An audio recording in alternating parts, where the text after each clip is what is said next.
श्रीनगर में भारी बर्फबारी के बीच राहुल गांधी की भारत जोड़ो यात्रा का समापन समारोह हुआ। क्लोजिंग सेरेमनी के दौरान शेर कश्मीर स्टेडियम की रैली में राहुल गांधी ने पीएम मोदी और गृह मंत्री अमित शाह को निशाना बनाते हुए कहा, यहां पर हम 4 दिन पैदल चले, गारंटी देता हूं कि बीजेपी का कोई नेता ऐसे नहीं चल सकता।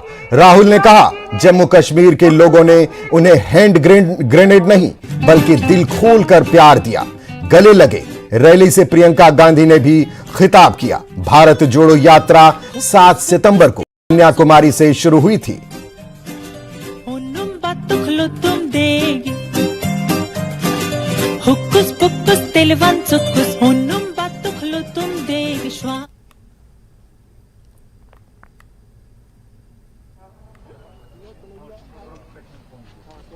और मैं सोच रहा था, थैंक यू, कि इसी रास्ते पे भाई नीचे मैं नीचे से ऊपर जा रहा हूं। मैं सोच रहा था कि इसी रास्ते से सालों पहले मेरे रिश्तेदार नीचे से ऊपर आए, सॉरी ऊपर से नीचे आए, कश्मीर से इलाहाबाद की ओर। जम्मू कश्मीर के लोगों ने मुझे हैंड ग्रेनेड नहीं दिया, अपने दिल खोलकर प्यार दिया, गले लगे। जो हिंसा नहीं सहता है, जिसने हिंसा नहीं देखी है, उसे ये बात समझ नहीं आएगी।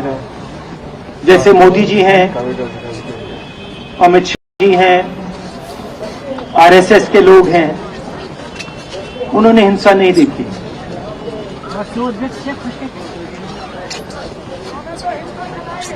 डरते हैं, नहीं डरते हैं, देखिए डरते हैं। यहाँ पे हम 4 दिन पैदल चले। मैं आपको गारंटी देके कह सकता हूं कि बीजेपी का कोई नेता ऐसे नहीं चल सकता। उधर बीजेपी प्रवक्ता सुधांशु त्रिवेदी ने कहा कि राहुल गांधी की यह यात्रा फेल रही। सुधांशु त्रिवेदी ने कहा कि इस यात्रा में टुकड़े गैंग के लोग भी शामिल हुए थे। बीजेपी प्रवक्ता ने कहा कि राहुल गांधी की इस यात्रा के दौरान सेना के सम्मान और वीरता पर सवाल उठाए गए। पाकिस्तान में घुसकर जो सर्जिकल स्ट्राइक की गई, उस पर भी सवाल उठाए गए। उन्होंने कहा कि यह यात्रा पूरी तरह विवादों से भरी रही। नजदीक पहुंचती है तो फिर वो दिल की आरजू ऐसे लबों पर आती है कि वो सर्जिकल स्ट्राइक का बयान कौन बोलता है? यात्रा के संयोजक दिग्विजय सिंह जी। ये ठीक है कि फिर उनके सामने से माइक भी हटाया जाता है। यह दर्शाता है राहुल गांधी जी की यह यात्रा शुरू से अंत तक किस प्रकार की प्रवृत्तियों को साधे हुए उत्तरोत्तर आगे बढ़ रही थी। महत्वपूर्ण बात यह है कि न गांधी के प्रदेश में जा पाई, न नेहरू के प्रदेश में जा पाई। मगर इतने नफरती जहर बुझे सामानों को लेकर यह कौन सी मोहब्बत की दुकान वो श्रीमान सजा रहे थे, यह कोई भी समझ सकता है। एक तरफ उन्होंने कहा, दूसरी तरफ क्या बोला, मुझे नफरत कहीं दिखी नहीं। आज यदि आप झंडा फहराने में सफल हो रहे हैं तो वो तब जब हमारे संस्थापक अध्यक्ष ने इसके लिए अपने प्राण बलिदान किए और हम कहते थे जहां हुए बलिदान मुखर्जी वो कश्मीर हमारा है। और उसके बाद समय समय पे हमने उस कश्मीर के लिए जान की बाजी लगाकर हमारे नेताओं ने वहां जाकर झंडा फहराया। और भारत के इतिहास के सबसे दृढ़ निश्चय के राजनीतिक निर्णय में जब हमारे प्रधानमंत्री जी ने 2019 में निर्णय लिया, तो आज वो हालात बने हैं कि वहां पर जाकर 26 जनवरी 15 अगस्त डल लेक पे तिरंगे की पूरी लाइन दिखती है, कतार दिखती है, और आप यह झंडा फहराने में सफल हो रहे हैं। जिला कठुआ में जम्मू पठानकोट राष्ट्रीय राजमार्ग पर काली बड़ी के पास 2 संदिग्ध बैग मिलने से हड़कंप मच गया। स्थानीय लोगों द्वारा पुलिस को सूचित किया गया, जिसके बाद मौके पर डॉग स्क्वाड, एफएसएल और बम निरोधक दस्ता पहुंचा और बैग को खंगाला। राहत की बात यह रही कि बैग से कुछ भी नहीं निकला। कठुआ पुलिस ने आम लोगों से अपील करते हुए कहा कि किसी भी लावारिस वस्तु को ना छुएं और जल्द पुलिस को सूचना दें ताकि समय रहते किसी भी अनहोनी को टाला जा सके। सस्पेक्टेड कुछ बैग्स यहाँ पे मिले थे कालीबड़ी चौक में। पिछले 2 घंटे से काफ़ी लंबा जाम लगा हुआ था और इसी का संज्ञान लेते हुए एसएसपी कठुआ ने अपनी पूरी टीम यहाँ पे भेजी, जिसमें एएसटी स्क्वाड था, डॉग स्क्वाड था और बम स्क्वाड की जो टीम थी वो मौके पे पहुंची और इनको शिनाख्त करने के बाद इनमें कुछ भी नहीं पाया गया। एक क्लॉज तो क्रिएट हो ही जाता है, टेंस तो बन ही जाता है, सिचुएशन वैसी क्रिएट हो जाती है जब कोई सस्पेक्टेड मटेरियल मिलता है और खास करके पिछले 2-3 घंटे से अगर किसी चीज़ का कोई बाली बारिश ना मिल रहा हो तो फिर ऑब्वियस सी बात है कि एक सनसनी सी खेज फैल जाती है। और आप मीडिया बंधुओं को भी बहुत बहुत शुक्रिया कि आपने भी थोड़ा सा हाईलाइट किया इसको और जल्दी ही इसका निवारण हो गया। जम्मू पठानकोट राष्ट्रीय राजमार्ग पर कठुआ के बरवाल मोड़ के नजदीक एक निजी स्कूल के 11 बच्चों को तेज रफ्तार कार ने कुचल दिया, जिसमें एक छात्रा की मौके पर ही मौत हो गई। वहीं 10 गंभीर रूप से घायल छात्रों को जीएमसी कठुआ लाया गया है। 2 छात्रों की नाजुक हालत को देखते हुए उन्हें रेफर कर दिया गया है और बाकी का इलाज जीएमसी में चल रहा है। हादसे पर एलजी मनोज सिन्हा ने दुख जताया। उन्होंने पीड़ित परिवार से हमदर्दी व्यक्त की, साथ ही हादसे में घायल हुए बच्चों के जल्द से जल्द ठीक होने की प्रार्थना भी की।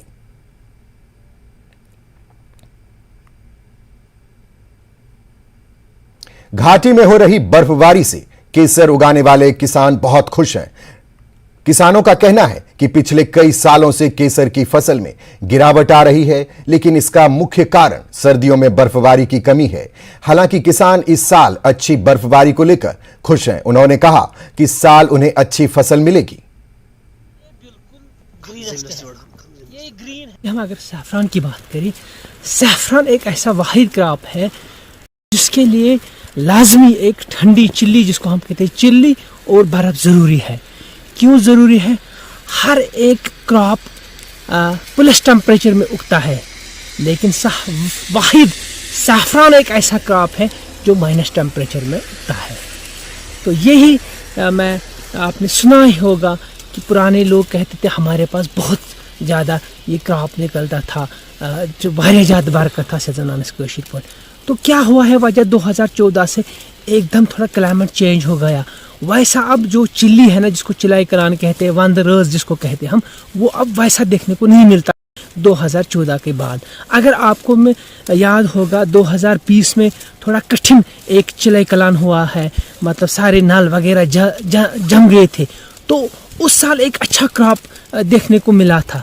उसका वजह यही था कि ये जो अल्लाह की जन्नत की घास हम इसको कहते हैं, जो ये फूल है, ये बनता ही है माइनस टेम्परेचर की मौसम में। तो आजकल जो इसको ऊपर जो बर्फ़ पड़ रहा है, बारिश पड़ रहा है, बहुत ज़्यादा चिल्ली, इसको अभी मार्च तक जितना भी इसको चिल्ली मिलेगा उतना ये अच्छा डेवलप अंदर से करेगा। इत्तेहाद फुटबॉल एकेडमी पामपोर ने स्नो फुटबॉल कोचिंग कैंप आयोजन किया, जिसमें युवा खिलाड़ी बर्फ में अपनी कोचिंग जारी रखे हुए हैं, जो एक अलग ही मंजर पेश कर रही है। एकेडमी पूरे साल नए बच्चों को फुटबॉल प्रशिक्षण प्रदान करती है। एकेडमी के कोच साजिद नजीर ने कहा कि एकेडमी से अब तक कई खिलाड़ियों का चयन राष्ट्रीय खेलों के लिए किया गया है। वह चाहते हैं कि पामपोर के युवाओं को नशे से दूर रखकर खेलों पर अधिक ध्यान देना चाहिए ताकि वो अपना भविष्य बना सकें। हम यहाँ पे इतिहाद फुटबॉल एकेडमी चला रहे हैं। हमारे 12 महीने फुल यहाँ पे प्रैक्टिस होती रहती है, बट हमने समर ये विंटर्स हमने स्नो कोचिंग कैंप रखा है, जिसमें बच्चे सारे बच्चे पार्टिसिपेट कर रहे हैं, अच्छे से पार्टिसिपेट कर रहे हैं। आज हमारी खुशकिस्मती से आज बर्फ़ की वजह से हमारा ये स्नो कैंप हुआ, अच्छे से हुआ और सभी बच्चों ने अच्छे से पार्टिसिपेट किया। हमारा मेन मोटिव यही है कि जो पामपोर में दिन ब दिन जो ड्रग्स की तरह बच्चे जा रहे हैं, हम चाहते हैं कि यहाँ लोकेलिटी के बच्चे और पामपोर खुसूसन पामपोर के बच्चे इन बुरे कामों से दूर रहे। और हम चाहते हैं कि एक पॉजिटिव भी है, दूसरा हम ये चाहते हैं कि यहाँ का फुटबॉल दिन ब दिन ग्रो हो। वित्तीय वर्ष 2023-2024 की योजनाओं को अंतिम रूप देने के लिए ब्लॉक कार्यालय त्राल में एक बैठक आयोजित की गई। बैठक की अध्यक्षता गुर्जर नेता और स्थानीय सरपंच अब्दुल रशीद ने की। बैठक में क्षेत्रों के सभी पंच और सरपंच मौजूद थे, जहां योजनाओं के लिए धन आवंटित किया गया।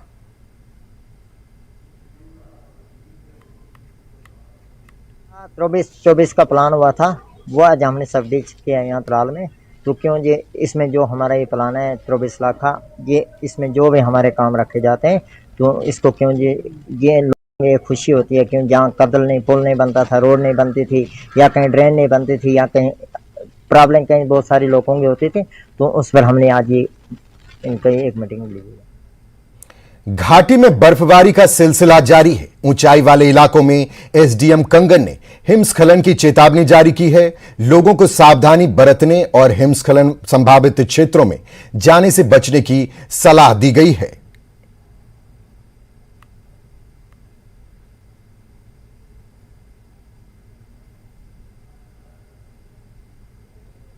आरएसपुरा में बारिश से किसानों के चेहरे खिल उठे हैं। इस बारिश से जहां ठंड बढ़ गई है, वहीं फसलों को अत्यधिक फायदा हो रहा है। क्षेत्र के किसानों ने बताया कि यह बरसात फसलों के लिए संजीवनी बनकर आई है। किसानों को सिंचाई में बहुत फायदा हुआ है। किसानों का मानना है कि यह बारिश बिल्कुल सटीक समय पर हुई है।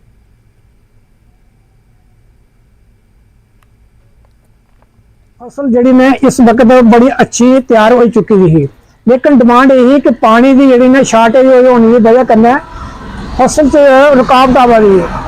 दूआ है कि जिसले पानी नहीं हुआ तो खाद डालना भी बड़ा मुश्किल हो जाता है। जी पैदावार ही ना, पैदावार से रुकावट आवा करती थी। इन्ने बेचारे लोग तरसा इस बारिश ही, और पहले कुछ दिन पहले कोरा पिया और बाद धुंधा पई है, जी कनक भी नहीं उठी सका दी, चटाला भी नहीं उठी सका। लेकिन इस बारिश कन्नै एक संजीवनी मिली है कि बारिश के कन्नै कनक की फसल अच्छी होगी और एक चटाले की फसल भी अच्छी होगी, और काफी लेट हो गई फसल। एक तो फिर नहर इसलिए बंद ने टोटली, और दूसरा लाइट की भी प्रॉब्लम बड़ी ही। भूमि बेदखली के आदेश के खिलाफ सैकड़ों लोगों ने डोडा के सब डिवीजन ठाठरी में शांतिपूर्ण विरोध प्रदर्शन किया। प्रदर्शनकारियों ने एसडीएम कार्यालय की ओर मार्च किया और ज्ञापन सौंपा। उनका कहना है कि जब तक आदेश वापस नहीं लिया जाता है, वो चिनाब घाटी में अपना विरोध जारी रखेंगे। अध्यक्ष नगर कमेटी ठाठरी मंसूर अहमद ने कहा कि सरकार का यह आदेश जरूरतमंद और गरीब लोगों के लिए परेशानी का कारण बन रहा है।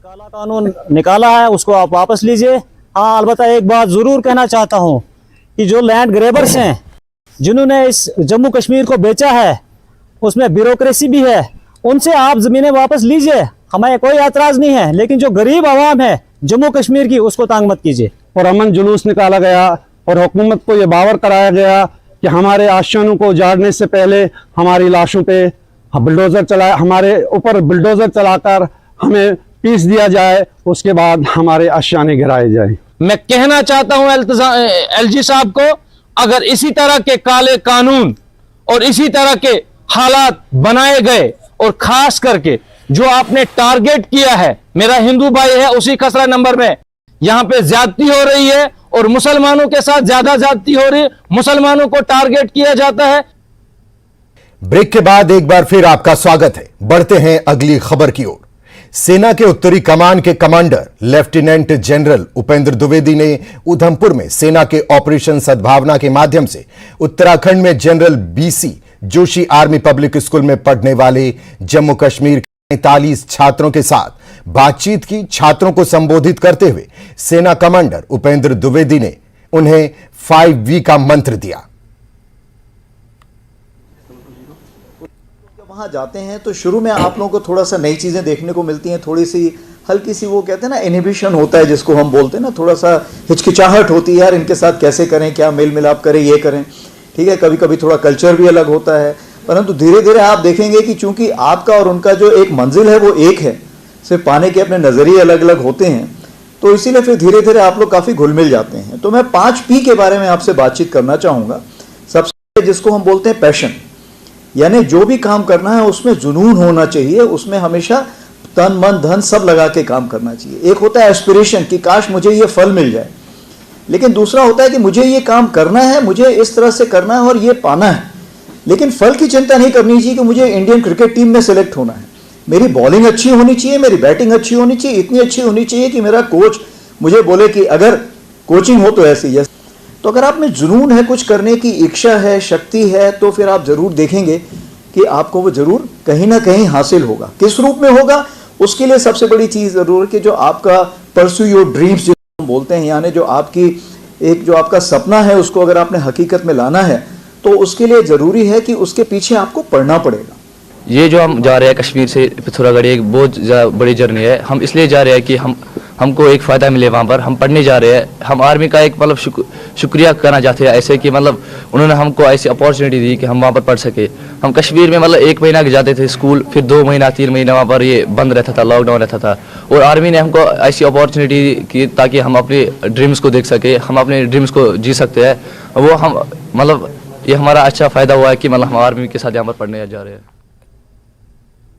रामबन में सड़क दुर्घटना को रोकने के लिए जागरूकता कार्यक्रम आयोजित किए जा रहे हैं। Government model higher secondary school द्वारा गणतंत्र दिवस पर सड़क सुरक्षा पर नाटक प्रस्तुत किया गया। नाटक के माध्यम से यातायात नियमों के पालन एवं लोगों के दायित्वों का महत्वपूर्ण संदेश दिया गया।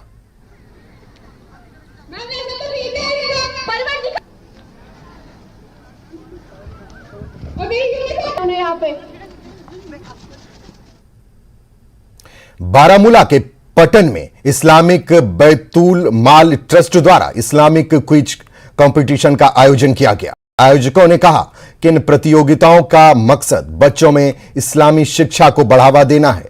प्रतियोगिता में पोजीशन प्राप्त करने वाले बच्चों को सम्मान देकर सम्मानित किया गया। समारोह में उल्मा ने इस्लामी शिक्षा के महत्व को उजागर किया।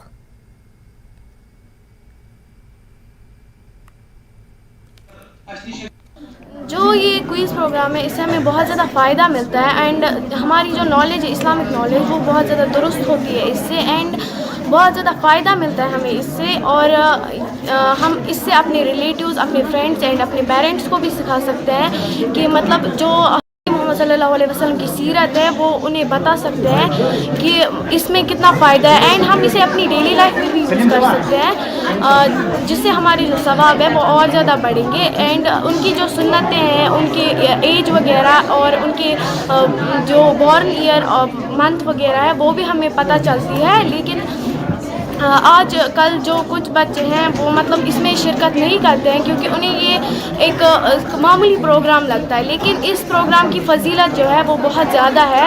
मैं ये कहना चाहती हूँ, मैं बहुत शुक्रगुजार हूँ इस इस्लामिक बैतुल माल का जो हमें एक मौका देते हैं अपनी नॉलेज शेयर करने के लिए, और ये बहुत अच्छा है कि हम मौका देते हैं और बहुत नॉलेज हासिल होती है। वो ये वेरी मच नॉलेज है, ये इम्पोर्टेंट होती है हमारे लिए कि हम इस्लामिक नॉलेज जो आजकल का दौर है, हमारे इस दौर में हमारी जो न्यू जनरेशन ये ऐसे है कि हर वक्त फ़ोन चलाते रहते हैं, पबजी खेलते, फ्री फायर खेलते, अपने वालिदैन की नाफरमानी करते, अपने टीचर की नाफरमानी करते हैं। और इन्हें आना चाहिए, इन्हें शिरकत करना चाहिए हमारे साथ, यहाँ पे देना चाहिए हमारे साथ एग्ज़ाम। अगर कुछ नहीं मिलेगा, प्राइज़ नहीं मिलेगा, लेकिन फिर भी बहुत सारा कुछ सीखने के लिए मिलता है हमें यहाँ पे। मेंढेर सब डिवीजन में हुई तेज बारिश के साथ बर्फबारी के चलते पहाड़ी क्षेत्रों के लोगों की मुश्किलें बढ़ गई हैं। जानकारी के अनुसार दूर दराज के इलाकों में बर्फबारी और बारिश हुई है। लोगों का कहना था कि बारिश के चलते ठंड का असर देखने को मिला है, जबकि बाजारों में लोगों की आवाजाही कम दिखाई दी। वहीं पुंछ जिले के प्रवेश द्वार भिम्बर गली में भारी बर्फबारी हुई। इस दौरान स्कूली छात्रों को भी परेशानी का सामना करना पड़ा। इस वक्त बारिश हो रही है, बर्फबारी हो रही है, तो ये टेम्परेचर माइनस आ रहा है, तो लोग ठंड की वजह से घर से बाहर नहीं निकले, तो हमारा फ्रूट भी नुकसान हो गया बहुत, तो दुकानों पर कोई गाहक नहीं है, कुछ नहीं है, तो बारिश ने बहुत परेशान किया है। बहुत ठंड है सर। सुबह सर हम हमारे स्कूल में सर नहीं आ रहे थे, फिर भी सर सर्दी में सर हमें आना पड़ा। हमारे स्कूल में सर NCC का पेपर था, तो सर उसी का पेपर देने के लिए आए थे सर। बहुत सर्दी थी सर, ये डबल जैकेट लगा के आए सर। बहुत ज़्यादा ठंड है सर, बर्फबारी भी हुई है, तो पिछली बार से इस बार सर जो है वो बहुत ज़्यादा ठंड है। तो मुश्किल तो है सर, लेकिन फिर भी एग्ज़ाम ज़्यादा सर आने वाले हैं आगे, मार्च में एग्ज़ाम है हमारे, तो आते हैं सर। सिलेबस अभी कंप्लीट नहीं हुआ हमारा, इसलिए सर ठंड में। संकू, ताई, सूरू और पनिखार में भारी बर्फबारी देखने को मिली। बर्फबारी के चलते नेशनल हाईवे 301 बंद है। संकू, सांगरा, ताई, सूरू, पनिकर और अन्य जगहों पर देर रात से भारी बर्फबारी देखने को मिली। भारी बर्फबारी के कारण सड़कों पर फिसलन बढ़ गई है और सड़कों पर ट्रैफिक ना के बराबर देखा जा रहा है।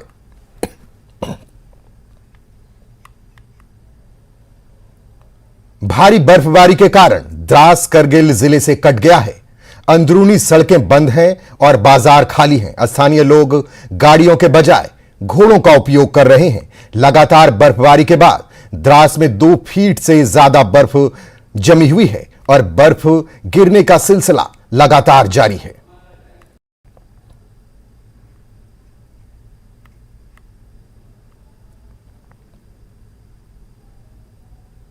उत्तराखंड के जोशीमठ में धसवा की हालिया घटना पर संज्ञान लेते हुए मुख्यमंत्री सुखविंदर सिंह सुक्खू ने अधिकारियों को एक अग्रिम चेतावनी प्रणाली विकसित करने के निर्देश दिए हैं।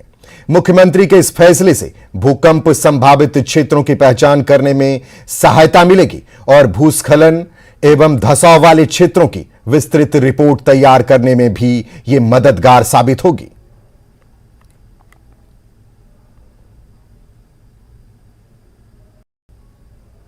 किसानों को फायदा पहुंचाने के लिए सरकार प्रदेश में क्लस्टर आधारित ऑर्गेनिक खेती को बढ़ावा देगी। ऑर्गेनिक खेती को बढ़ावा देने के लिए कृषि मंत्री ने वैज्ञानिकों से सुझाव मांगे हैं। साथ ही कृषि मंत्री अधिकारियों को हर जिले में एक वाटरशेड आइडेंटिफाई करने की भी निर्देश दिए गए हैं। हम चाहते हैं कि एक क्लस्टर अप्रोच एग्रीकल्चर में जो है वो बनाया जाए और मैं उनको कहा कि एक वाटरशेड आप आइडेंटिफाई करेंगे हर एक डिस्ट्रिक्ट में और उसमें जो हमारा 2 यूनिवर्सिटीज़ हैं आलमपुर और नौणी, वो हमें इनपुट्स देंगे और जो हमारा डिपार्टमेंट ऑफ रिमोट सेंसिंग है उनको हमने कहा है कि आप जो इनपुट्स इनको देंगे वो जो हमारे रिमोट सेंसिंग से गूगल में जो भिन्न प्रकार के मैप्स, कोई लैंड यूज प्लानिंग के मैप्स आए हैं। इस बुलेटिन में इतना ही। बाकी की खबरों को देखने के लिए बने रहिए हमारे साथ।